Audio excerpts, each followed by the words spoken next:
નમસ્કાર વિદ્યાર્થી મિત્રો, આપણે CCCH 101 યુનિટ 1 રાસાયણિક બંધનની અંદર અભ્યાસ કરી રહ્યા હતા. એમાં ગઈ વખતે આપણે સહસંયોજકવાદના જે મર્યાદાઓ છે એ ભણ્યા હતા.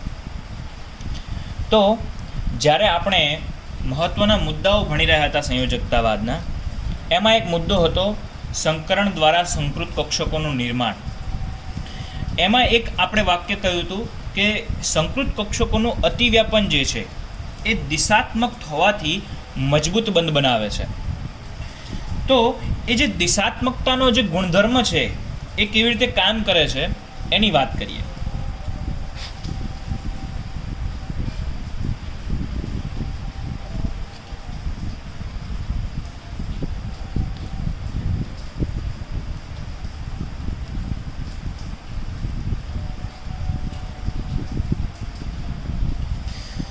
તો સહસંયોજક બંધની પ્રબળતા જે છે એ આપણે એવું કીધું હતું કે ભાઈ પરમાણ્વીય કક્ષકો જે અતિવ્યાપન કરે છે એ જેટલા પ્રમાણમાં અતિવ્યાપન વધુ હશે તેટલા જ પ્રમાણની અંદર પ્રબળતા સહસંયોજક બંધની વધારે હશે, એટલો જ એ મજબૂત બંધ બનાવશે.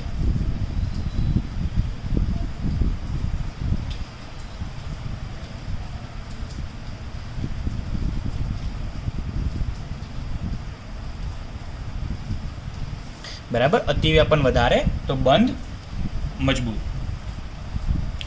તો અતિવ્યાપનની માત્રા પરમાણ્વીય કક્ષકોની સાપેક્ષ ઉર્જા તથા તેમની ચોક્કસ પ્રકારની સમમિતિ પર આધાર રાખે છે. ખ્યાલ રાખજો, કોની કોની પર? તો કે ભાઈ કક્ષકોની સાપેક્ષ ઉર્જા અને બીજું સમમિતિ. કોની? તો કક્ષકોની. કક્ષકોની જે ચોક્કસ પ્રકારની સમમિતિ એટલે કે એનો જે આકાર છે એની પર આધાર રાખે છે. તો બંધ નિર્માણની પ્રક્રિયામાં પરમાણ્વીય કક્ષકોનું ઇલેક્ટ્રોન ઘનત્વ એટલે કે એમની ડેન્સિટી એક નિશ્ચિત દિશામાં સકેન્દ્રિત થાય છે. આથી કહી શકાય કે સહસંયોજક બંધ છે ને એ કેવા છે? દિશાત્મક છે. બરાબર, એનું ડાયરેક્શન હોય છે. તો અહીંયા આગળ એક વસ્તુ સમજો કે ભાઈ કોઈ એક કક્ષક છે, એની જે ઉર્જા છે, તો એનો જે સમમિતિ છે, એનો જે આકાર છે, એની અંદર કેટલો સમમિતિ દેખવા મળે છે, બરાબર, એના આધારે તમે એનું અતિવ્યાપન કેટલું થશે એ નક્કી કરશો. અને અતિવ્યાપન જેટલું થાય એ પ્રમાણે બંધ મજબૂત બને. તો આ જે પ્રક્રિયાની અંદર ઇલેક્ટ્રોનનું જે ડેન્સિટી છે એની એક નિશ્ચિત દિશા બને છે. અને જે ઇલેક્ટ્રોનની ડેન્સિટીના કારણે નિશ્ચિત દિશા નક્કી થાય છે, એના કારણે આપણો જે સહસંયોજક બંધ બને છે એ પણ કેવો બને છે? દિશાત્મક બને છે. કારણ કે સહસંયોજક બંધ જે છે એ મૂળ તો કેવી રીતે બનવાવાળો છે? તો કે ભાઈ ઇલેક્ટ્રોનની ભાગીદારીથી. એટલા માટે તો કે ભાઈ એનો ઉપયોગ શું?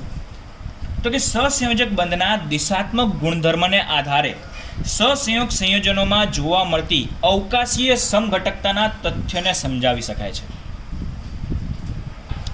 આ અવકાશીય સમઘટકતા કોને કહેવાય? તો કે ભાઈ કોઈ પણ પરમાણુ છે, કોઈ પણ અણુ છે, એને તમે અવકાશની અંદર 3D ની અંદર દર્શાવો કે ભાઈ એનો આકાર કેવો છે, અને એમની અંદર એના જેવો ને જેવો જ એનું પ્રતિબિંબ જે અરીસામાં દેખાતું હોય, જેના જેવું જ લાગે પણ એ હોય ને થોડું અલગ હોય, બરાબર. તો એ પ્રકારના જે સમઘટકો એક જેવા હોય એમને અવકાશીય સમઘટક કહેવાય છે. આના વિશે ડિટેલની અંદર તમારે આગળના વર્ષ સેમ 3 ની અંદર વધારે ડિટેલની અંદર ભણવાનું આવશે. તો અવકાશીય સમઘટકતા જે છે એ આપણે સરળતાથી સમજાવી શકાય છે. અને આને કારણે સહસંયોજક સંયોજનો ઘણા પ્રકારની ભૌમિતિક સંરચનાઓ અને આકાર કેવા બનશે એ પણ દર્શાવી શકાય છે, બરાબર ને? કારણ કે આપણને ખબર છે કે સહસંયોજક બંધ બનશે એની દિશા આ પ્રકારની હશે, તો આપણે કહી શકીએ કે એનો આકાર જે છે ટોટલ એ કેવો હશે.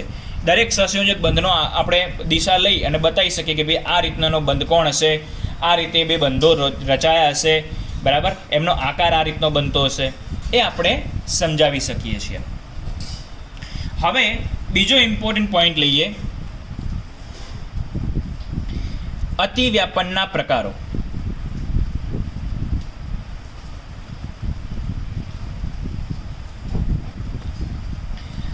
અતિવ્યાપનના પ્રકાર તો કે ભાઈ અતિવ્યાપન જે કક્ષકો વચ્ચે બને એ રીતે એમના પ્રકાર અલગ અલગ પડે. સૌથી જે પહેલું અતિવ્યાપન છે એ છે એસ પ્રકારનું અતિવ્યાપન. હવે નામ પરથી જ ખબર પડે કે ભાઈ એસ કક્ષક હશે અને સામે પણ કેવી હશે, બીજી એસ કક્ષક હશે, અને એ બંનેનું જો અતિવ્યાપન થાય તો અહીંયા આગળ એને શું કહેવાશે, એસ અતિવ્યાપન. સમજી લો કે આપણે નોર્મલ હાઇડ્રોજન લઈ લઈએ. આ એસ કક્ષકનો આકાર છે. આ હાઇડ્રોજન છે, એની અંદર એક ઇલેક્ટ્રોન આવેલો છે. આપણે H2 બનાવીએ તો બીજો પણ હાઇડ્રોજન આવે, એની અંદર પણ એસ કક્ષક હોય, એની પાસે પણ એક ઇલેક્ટ્રોન હશે, અને આ બંને જોડાઈને શું બનાવશે, H2 બનાવશે. H પ્લસ H શું બને, H2 અણુ. તો અહીંયા આગળ શું થશે, હવે આ જે એક એસ કક્ષક છે એ બીજી એસ કક્ષક ઉપર ઓવરલેપિંગ કરશે, અને જે આ ઓવરલેપિંગ થયું એમાં આ બે ઇલેક્ટ્રોન ગોઠવાશે. તો અહીંયા આગળ જે આ બંધ બન્યો એ કયા પ્રકારનો છે, સહસંયોજક બંધ, ઇલેક્ટ્રોનની ભાગીદારી છે, બરાબર. તો એસ કક્ષક ગોળાકાર હોવાથી બધી જ દિશામાં એક સરખી રીતે અતિવ્યાપન કરે છે. આથી તેમનાથી બનતો બંધ કેવો છે, અદિશાત્મક છે, બધી બાજુ સરખી છે એટલા માટે. દાખલા તરીકે H2 અણુ દેખી લો, બરાબર. ચલો બીજું અતિવ્યાપન એ છે SP અતિવ્યાપન. તો હવે નામ પરથી જ ખ્યાલ આવે, એકમાં એસ કક્ષક હશે અને બીજી શું હશે, પી કક્ષક હશે.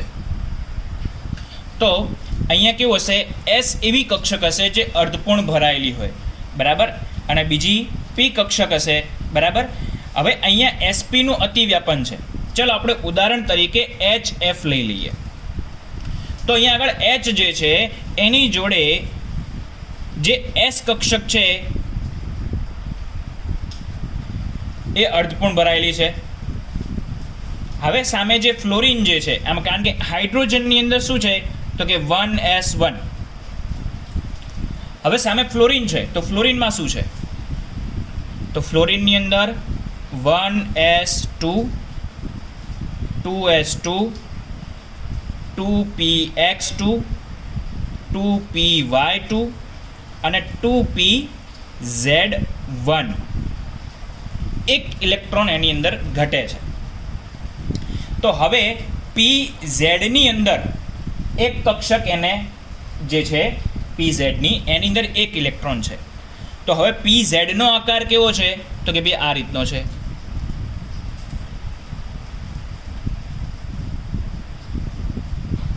હવે એની જોડે ઓલરેડી એક ઇલેક્ટ્રોન છે. હાઇડ્રોજનને બાહ્યતમ કક્ષા પૂર્ણ કરવા માટે એક ઇલેક્ટ્રોનની જરૂર છે અને ફ્લોરિનને પણ બાહ્યતમ કક્ષા પૂર્ણ કરવા માટે એક ઇલેક્ટ્રોનની જરૂર છે. તો હવે અહીંયા શું થશે, આ બંનેથી બંને કક્ષકો એકબીજા પર ઓવરલેપિંગ કરશે. તો અહીંયા હાઇડ્રોજન, અહીંયા ફ્લોરિનની pz કક્ષક જે છે એ બંનેથી બંને જે ઇલેક્ટ્રોન જે છે એમનું અહીંયા આગળ ઓવરલેપિંગ થશે અને અહીંયા આગળ બંધ બનશે, બરાબર. આ શું છે, ફ્લોરિન છે, ફ્લોરિનની pz કક્ષક છે. તો આ થઈ ગયું sp અતિવ્યાપન. ત્રીજા પ્રકારનું અતિવ્યાપન એ છે pp અતિવ્યાપન.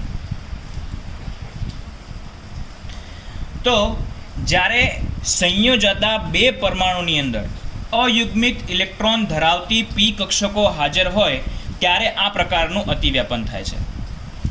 હવે સમઅક્ષીય અતિવ્યાપન એટલે કે સિગ્મા બંધ બનશે અને સમપાર્શ્વીય અતિવ્યાપન એટલે પાય બંધ બનશે. અહીંયા આગળ ધ્યાન રાખજો, સિગ્મા બંધ ક્યારે કહેવાય અને પાય બંધ ક્યારે કહેવાય. તો સમઅક્ષીય હોય ત્યારે શું કહેવાય? સિગ્મા બંધ. અને સમપાર્શ્વીય હોય એટલે કે બાજુઓ મળતી હોય તો પાય બંધ અને સમાન અક્ષ રહેતી હોય તો સિગ્મા બંધ. કેવી રીતે? તો સમજાવ. સમજી લો કે એક PZ કક્ષક છે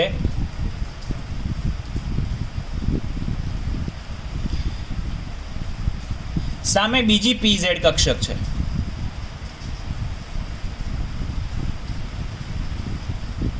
હવે આમની અક્ષ દેખો સમાન થઈ. સમજી લો કે આની પાસે એક ઇલેક્ટ્રોન છે અને આની પાસે એક ઇલેક્ટ્રોન છે. તો હવે આ બંને શું કરશે?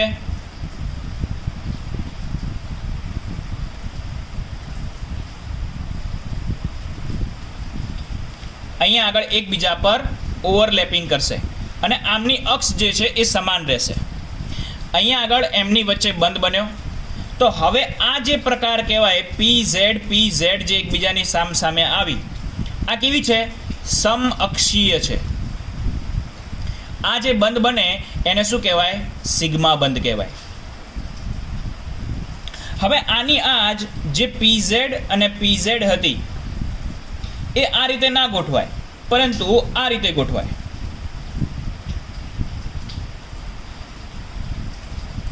આની પાસે એક ઇલેક્ટ્રોન, આની પાસે એક ઇલેક્ટ્રોન. હવે જ્યારે અહીંયા આગળ થાય તો સમપાર્શ્વીય થશે.